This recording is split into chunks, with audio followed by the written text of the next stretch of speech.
आज तक लोग यही सोचकर परमेश्वर के आने का अंदाजा लगाते रहे हैं कि जब भूकंप होंगे, जब महामारियां फैलेंगी, जब सूर्य अंधेरा हो जाएगा, जब चांद रक्त सा लाल हो जाएगा, तब परमेश्वर आ जाएंगे। पर लोगों ने इस आयत की ओर बहुत कम ध्यान दिया है, जिसमें प्रभु यीशु ने कहा कि जब पूरे इजराइल में सुसमाचार फैल जाएगा, तब मैं आ जाऊंगा। मत्ती अध्याय 10 में जब प्रभु यीशु अपने 12 चेलों को इजराइल के नगरों में सुसमाचार प्रचार करने के लिए भेज रहे थे, तो उन्होंने एक बहुत ही अद्भुत बात कही। मत्ती 10 उसकी 23 आयत में यीशु ने कहा, जब वे तुम्हें एक नगर में सताएं, तो दूसरे को भाग जाना। मैं तुमसे सच कहता हूँ कि तुम इजराइल के सब नगरों में ना फिर चुकोगे कि मनुष्य का पुत्र आ जाएगा। यीशु मसीह ने कहा कि जब तुम पूरे इजराइल में प्रचार कर चुके होगे, तो मैं धरती पर वापस आ जाऊंगा।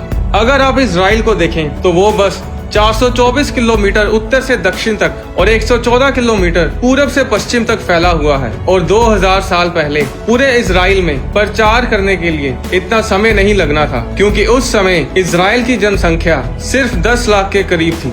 चेलों ने पूरे इजराइल में सिर्फ 1 से 2 सालों में प्रचार कर लेना था, पर वो प्रचार 70 ईस्वी में रुक गया, जब रोमी सरकार ने यरूशलेम पर हमला किया और भवन को गिरा दिया। और उस समय यहूदी लोग दूसरे देशों में भाग गए थे।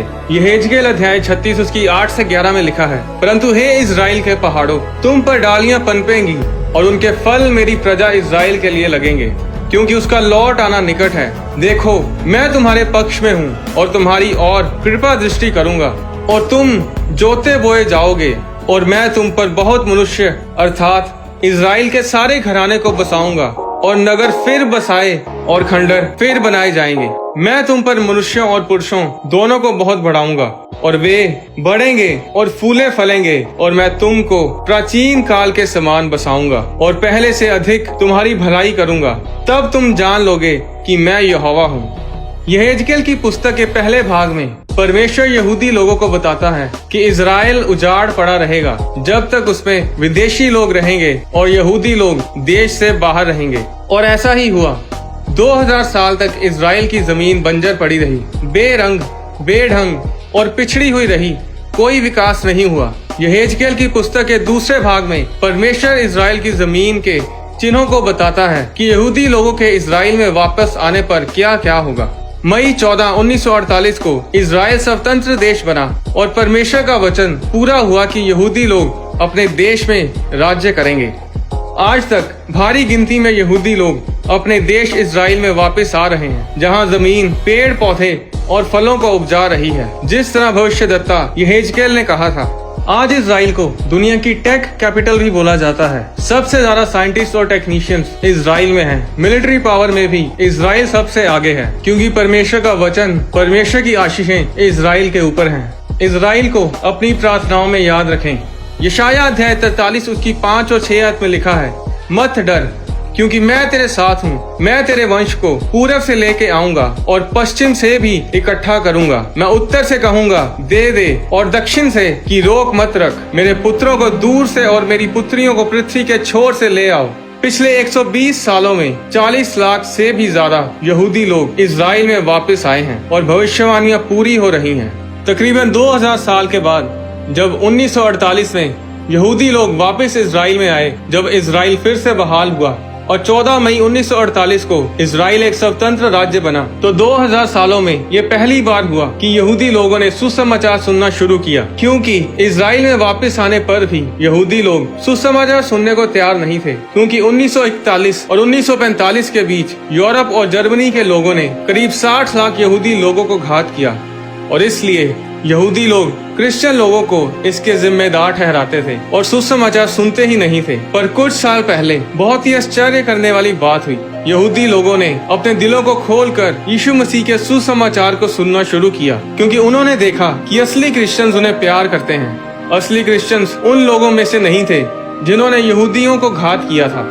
आज इजराइल के हर एक घर में गॉड टीवी के जरिए लोग इब्रानी भाषा में सुसमाचार को सुन रहे हैं, और ये वही भविष्यवाणी पूरी हो रही है जो प्रभु यीशु मसीह ने की थी कि जब तुम इजराइल के सब नगरों में प्रचार कर लोगे, मैं वापस आ जाऊंगा। सुसमाचार में सबसे बड़ी बात यह है कि ये अब इब्रानी भाषा में किया जा रहा है। इजराइल में हर कोई इंग्लिश नहीं बोलता, पर हर कोई इब्रानी भाषा बोलता है। यहाँ तक कि अरबी लोग जो वहाँ रहते हैं उन्हें भी इब्रानी भाषा आती है। अब इजराइल में टीवी पर पहले भी सुसमाचार प्रचार हो रहा था, पर वो इंग्लिश में हो रहा था और उसे वही लोग देख पा रहे थे जो इंग्लिश बोलते हैं या समझते हैं। पर अब गॉड टीवी इब्रानी भाषा में इजराइल के टीवी चैनल शेलानो टीवी पर प्रचार कर रहा है, जो कि भविष्यवाणी को पूरा कर रहा है। गोल्डा मायर, जो कि इजराइल की चौथी प्राइम मिनिस्टर और पहली वुमेन प्राइम मिनिस्टर थी और उसे इजरायली पॉलिटिक्स की आयरन लेडी भी कहा जाता था, उसने कहा था कि एक ही कारण है कि इजराइल स्वतंत्र देश बना है और वो ये है कि यहूदी लोगों को वापस इजराइल में लाया जाए, उन्हें परमेश्वर की प्रतिज्ञा वाले देश में वापस लाया जाए। आने वाले कुछ सालों में इजराइल बचाया जाएगा, पूरा देश यीशु मसीह को उद्धारकर्ता ग्रहण करेगा और तब परमेश्वर आ जाएंगे। अपने परिवार, अपने दोस्तों और रिश्तेदारों को बताएं कि यीशु मसीह आ रहे हैं। बाइबल में परमेश्वर ने कहा कि अंत के दिनों में मैं अपना आत्मा सब मनुष्यों पर उंडेलूंगा। तुम्हारे बेटे और तुम्हारी बेटियां भविष्यवाणियां करेंगी और तुम्हारे जवान दर्शन देखेंगे और तुम्हारे पुरनिये स्वप्न देखेंगे। वरन मैं अपने दास और अपनी दासियों पर भी उन दिनों में अपने आत्मा में से उंडेलूंगा और वे भविष्यवाणी करेंगे। और मैं ऊपर आकाश में अद्भुत काम और नीचे धरती पर चिन्ह अर्थात लहू और आग और धुएं का बादल दिखाऊंगा। प्रभु के महान और तेजस्वी दिन के आने से पहले सूर्य अंधेरा और चांद लहू सा हो जाएगा और जो भी प्रभु का नाम लेगा वही उद्धार पाएगा। एक अविश्वासी भी बता सकता है कि दुनिया में कुछ तो अजीब हो रहा है, कुछ तो होने वाला है, पर हम जो परमेश्वर के बच्चे हैं, हम अंधेरे में नहीं हैं, हम ज्योति में हैं। और यही समय है लोगों को बताने का कि तैयार हो जाओ, यीशु मसीह आ रहे हैं, परमेश्वर का आगमन बहुत निकट है। यही समय है तैयारी करने का, अपने पापों से तौबा करने का और परमेश्वर में बढ़ने का। अगर आप तैयार नहीं हैं परमेश्वर के साथ जाने के लिए तो तैयार हो जाएं। पकड़ ले अपनी बाइबल को, आ जाए अपने घुटनों पर, उपवास में, प्रार्थना सभाओं में। ये टेक्नोलॉजी, ये इंटरनेट, ये सोशल मीडिया परमेश्वर ने ऐसे समय के लिए ही दिया है और ये क्रिश्चियन लोगों के कारण ही परमेश्वर ने क्रिश्चियन लोगों को ही दिया है, ताकि लोग परमेश्वर के वचन से जुड़े रहें, प्रार्थना सभाओं में शामिल रहें, परमेश्वर के वचन को उसके दासों से सुन सकें। अगर यीशु मसीह ने कहा कि स्वर्गदूत भी नहीं जानते कि किस दिन यीशु मसीह धरती पर आएंगे, यहाँ तक कि यीशु मसीह भी नहीं जानते कि वो कब आ रहे हैं, तो बंद करो उन वीडियोस को देखना, उन किताबों को पढ़ना जो ये बताते हैं कि यीशु मसीह किस दिन आएंगे। पर यीशु मसीह ने हमें चिन्ह दिए हैं जिनसे हमें ये पता चलेगा कि यीशु मसीह के आने का दिन निकट है। मत्ती अध्याय 24 उसकी 32 आयत में यीशु ने कहा कि अंजीर के पेड़ की डाली जब कोमल हो जाती और पत्ते निकलने लगते हैं तो तुम जान लेते हो कि ग्रीष्म काल निकट है। इसी रीति से जब तुम इन सब बातों को देखो तो जान लो कि वह निकट है, वरन द्वार ही पर है।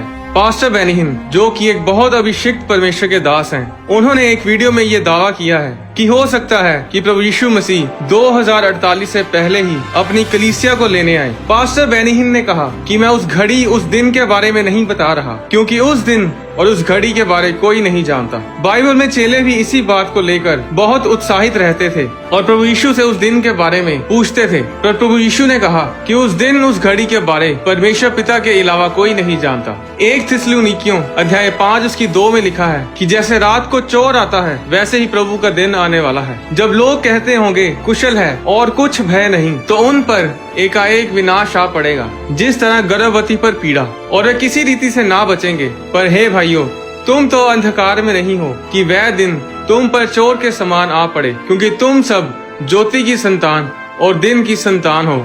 हम ना रात के हैं ना अंधेरे के हैं, इसलिए हम दूसरों के समान सोते ना रहें, पर जागते और सावधान रहें। 1 थिस्सलुनीकियों अध्याय 4 उसकी 16 में लिखा, क्योंकि प्रभु आप ही स्वर्ग से उतरेगा, उस समय ललकार और प्रधान दूत का शब्द सुनाई देगा और परमेश्वर की तुरी फूंकी जाएगी और जो मसीह में मरे हैं वे पहले जी उठेंगे। तब हम जो जीवित और बचे रहेंगे उनके साथ बादलों पर उठा लिए जाएंगे कि हवा में प्रभु से मिलें, और इस रीति से हम सदा प्रभु के साथ रहेंगे।